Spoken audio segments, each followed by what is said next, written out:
Bagilah kembali lagi di kajian sirah dan kita akan lanjut kajian yang sebelumnya, yaitu dalam faidahnya sirah nabawi, mempelajari ilmu sirah nabawi itu kita bisa, dalam kita mempelajari ilmu sirah kita bisa mendapatkan bantuan memahami Al-Quran Al-Karim di dalam kejadian-kejadian. Jadi Quran, di ayat Quran ada kejadian-kejadian, penjelasan kejadian itu yang lebih luas biasanya adanya di dalam ilmu sirah.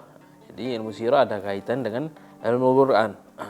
Kadang Allah Subhanahu wa taala menurunkan ayat karena ada kejadian, sesuatu kejadian, dan ceritanya itu yang begitu luas, kita bisa mendapatkan di ilmu sirah. Seperti saya ambil contohnya itu, seperti contohnya tentang itu banyak sekali, tapi saya ambil satu contoh yang seperti di salatul khauf. Salatul khauf dikatakan Allah Subhanahu wa taala, qala Allah taala, wa idza kunta fihim wa aqamta lahumus shalah faltaqum ta'ifatun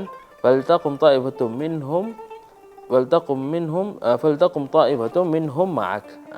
Dikatakan sini Imam Syafi'i di dalam salatul khauf dia mendapatkan cara salatul khauf 16 cara atau 16 riwayat. Dalam 16, karena kenapa bisa mendapati 16 riwayat? Karena Imam Syafi'i mendalami ilmu sirah, mendalami ilmu lain-lainnya, dan dia mendapati 16 cara atau riwayat tentang salatul khauf. Imam Syafi'i meringkas lagi dan menjadikan dari salatul khauf 4 cara. Kita di dalam fikih di mazhab Imam Syafi'i kita mempunyai salatul khauf itu ada 4 cara. Yang pertama, ya caranya yang waktu di salatul khauf, yang cara yang pertama di kejadian peperangan Dzatur Riqa, yaitu caranya itu gimana? Caranya kalau kita sholat menghadap kiblah dan musuh kita di bagian kanan atau kiri atau belakang, atau musuh kita di depan kita tapi ada halangan, ada hail. Itu caranya gimana? Dikatakan caranya itu imam sholat membawa satu shaf. Shaf pertama di belakangnya imam, dan shaf yang kedua di arah, tidak sholat sama imam tapi dia menghadapi musuh. Misalnya musuhnya di arah kanan, shaf yang kedua itu menghadapi musuh di arah kanan, atau musuhnya di arah kiri, shaf yang kedua itu menghadapi musuh di arah kiri. Jadi imam tuh sholat dengan shaf yang pertama, yang shaf kedua tidak sholat sama imam.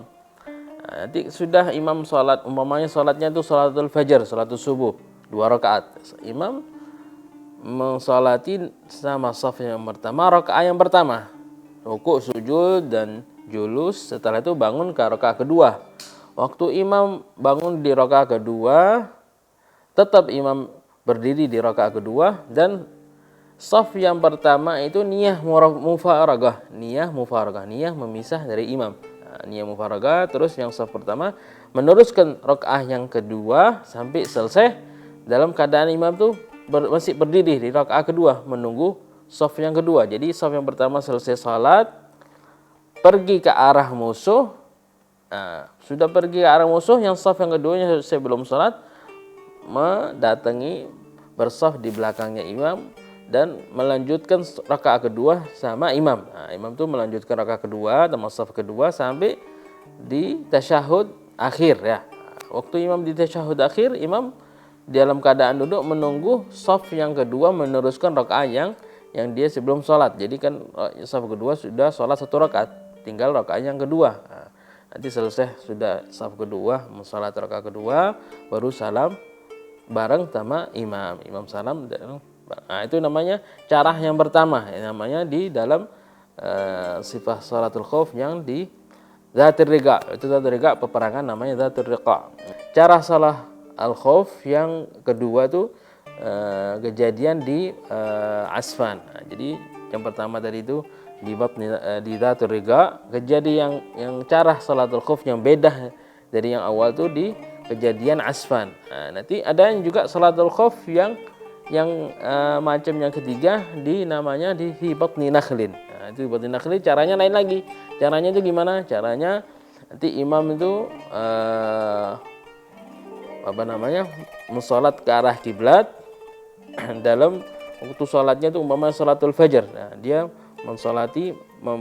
memakmumi satu shaf aja. Satu shaf itu sholat di belakang imam, mensolati sholatul subuh kamilatan. Sholat dengan sholat subuh kamilah. Nanti sudah imamnya selesai 2 rakaat, sholat subuh kamilah selesai. Habis imam salam, shaf yang sholat sama imam tuh pergi ke arah musuh. Yang shaf yang kedua tadi itu menjaga musuh. Sholat lagi, imamnya mengulangi sholat subuh lagi. Jadi imam itu mensolat subuhnya 2 kali. Yang pertama kali dengan shaf yang pertama, yang keduanya mensolat dengan i'adahnya dengan shaf yang kedua. Itu cara salatul khauf yang ketiga. Caranya salatul khauf yang keempat yang dijelaskan juga di Quran dan juga di sirah, yang seperti dikatakan salatu fi syiddatil khauf, dalam keadaan takut, dalam keadaan perang, ya, itu namanya salat syiddatul khauf. Dalam keadaan kita perang dengan kita mensalat, membaca Fatihah dan rukuk dan sujud, itu namanya salat. Alhasil maksud ini semua saya menjelaskan tentang salatul khauf itu dapat faidahnya atau dapat penjelasan juga dari sirah Nabi Muhammad SAW. Juga dalam faidahnya kita mempelajari sirah, yang diutamakan juga untuk yang da'i ilallah, yang orang berdakwah kepada Allah dan juga orang guru, itu bisa yang mempelajari ilmu sirah, yang da'i ilallah bisa mendapatkan caranya dakwanya Rasulullah SAW. Gimana caranya mendakwah yang orang yang kafir, caranya gimana mendakwah yang cara orang kafir didakwah gimana, dan juga cara orang kafir yang masih karabahnya gimana caranya, beda semua. Atau juga mengajak anak kecil, juga itu cara yang dairah. Atau juga yang bisa kita ambil gambaran juga tentang guru gimana dia ngajarnya. Rasulullah gimana ngajarnya kepada anak kecil, beda dengan mengajar dengan orang yang dewasa, beda dengan mengajar orang yang sudah yang usianya yang begitu tua, lain, beda. Itu kita bisa ngambil mendapati cara-caranya itu dalam dalam mempelajari ilmu sirah. Dan juga dalam kita mempelajari ilmu sirah juga banyak kita contoh mendapati dari sirahnya Nabi Muhammad SAW, gimana kita bisa ngambil Nabi Muhammad itu pemimpin yang adil, yang saleh, yang peduli kepada raiyahnya, kepada seperti pemimpin yang saleh yang peduli kepada yang di bawahnya. Juga bisa kita ngambil Nabi Muhammad pemimpin di dalam peperangan, gimana Nabi Muhammad dalam peperangan itu orang yang tegas, yang syuja, yang juga yang strategis, yang musyawarah dengan sahabatnya, gimana seumpama kita melaksanakan ini dan gitu. Itu semua kita bisa mendapatkan di dalam ilmu sirah. Dan juga gimana Nabi Muhammad kita bisa ngambil suami yang saleh, yang yang adil dengan istri-istrinya yang lainnya, dan juga dengan muamalahnya dengan anak tirinya, anak tiri istrinya. Itu semua kita bisa ngambilkan di dalam sirahnya Nabi Muhammad SAW. Juga itu dalam dikatakan faidahnya, ya. Kita sudah membahas di al-haddu wal mawdu'u wa thamarah. Jadi definisi dan tema dan faidahnya ilmu sirah. Dan juga wa fadluhu, yang perkara yang keempat, fadilahnya mempelajari ilmu sirah. Fadilahnya mempelajari ilmu sirah itu fadilahnya yang begitu besar, karena ilmu sirah itu ada kaitan dengan ilmu hadis. Karena ilmu sirah itu ada kaitan dengan zat Nabi SAW. Karena ada berkaitan dengan zatnya Nabi Muhammad SAW, berarti itu ilmu yang ada berkaitan dengan zatnya Nabi Muhammad SAW, itu berarti itu ilmu itu yang mulia.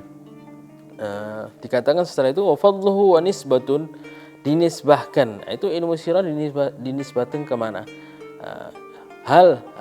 Apakah itu ilmu sirah dinisbahkan ke ilmu penghitungan, ilmu matematik atau ilmu mantik dan lainnya? Kita ilmu sirah dinisbahkan kemana? Ke ilmu syariah, ke ilmu syariah, ilmu yang ada kaitan dengan syariah syariatnya Allah dan Nabinya Muhammad sallallahu alaihi wasallam. Wa fadluhu wa nisbatun wal wadhi'. Maksudnya al-wadhi' ini siapa yang pertama kali mengarang, mengadakan atau menciptakan ilmu sirah. Ada seperti yang mana beberapa pendapat, dari pendapatnya itu atau beberapa kata-kata yang mengatakan pertama kali yang bukan mengarang, pertama kali yang mengumpulkan tentang sirah. Ada beberapa mungkin sahabat atau tabi'in yang mengumpulkan, bukan mengarang, mengumpulkan. Mungkin dia mendengar dari hadis ini, dari hadis dikumpulkan aja. Itu dikatakan yang pertama kali yang mengumpulkan itu ada namanya Urwah bin Zubair. Ada juga yang kedua namanya Hasan bin Utsman bin Affan. Yang ketiga kalau tidak salah Wahb bin Syarhabil bin Sa'ad. Dan juga ada yang namanya juga Ibnu Syihab Az-Zuhri. Ada yang juga yang kelima saya juga lupa namanya. Nah, itu semua yang pertama kali mengumpulkan tentang ilmu sirah, bukan mengarang ya, mengumpulkan tentang ilmu sirah. Dan juga setelah itu di tahun 152 Hijriyah lahirnya itu yang namanya Imam Muhammad bin Ishaq bin Al-Yasar. Itu yang pertama kali mengarang ilmu sirah. Dia mengarang ilmu sirah yang dinamakan, nama kitabnya As-Sirah Al-Kubra. As-Sirah Al-Kubra. Dengan dia mengarangkan itu As-Sirah Al-Kubra, itu menjadi kitab As-Sirah Al-Kubra itu marji'nya ke orang-orang yang akan membahas tentang ilmu sirah atau mengarang tentang ilmu sirah, itu menjadi marji'nya. Jadi pertama kali pengarangan namanya As-Sirah Al-Kubra li Muhammad bin Ishaq bin Al-Yasar. Itu yang pertama kali. Dan setelah itu satu zaman dengan Imam Syafi'i, karena Imam Syafi'i lahirnya kan 150 Hijriah dan dia lahirnya 152. Setelah Imam Muhammad bin Ishaq mengarang namanya Sirah Al-Kubra, datang ada salah satu imam juga yang namanya kita kenal Ibnu Hisham. Ibnu Hisham juga yang kita sebagian tahu kitab sirahnya dikatakan namanya Sirah Ibnu Hisham. Mungkin terkenal dengan yang kita mengetahui sirahnya, dia namanya Sirah Ibnu Hisham. Nama kitab sirah aslinya namanya Tahdzib As-Sirah Al-Kubra, ringkasan dari Sirah Al-Kubra. Itu ringkasan. Jadi sirah ini ringkasannya namanya Tahdzib As-Sirah Al-Kubra, yang mengarangnya itu Ibnu Hisham, Imam Ibnu Hisham. Pemirsa Dakwah TV, setelah ini kita akan lanjutkan pembahasan sirah setelah pesan-pesan berikut.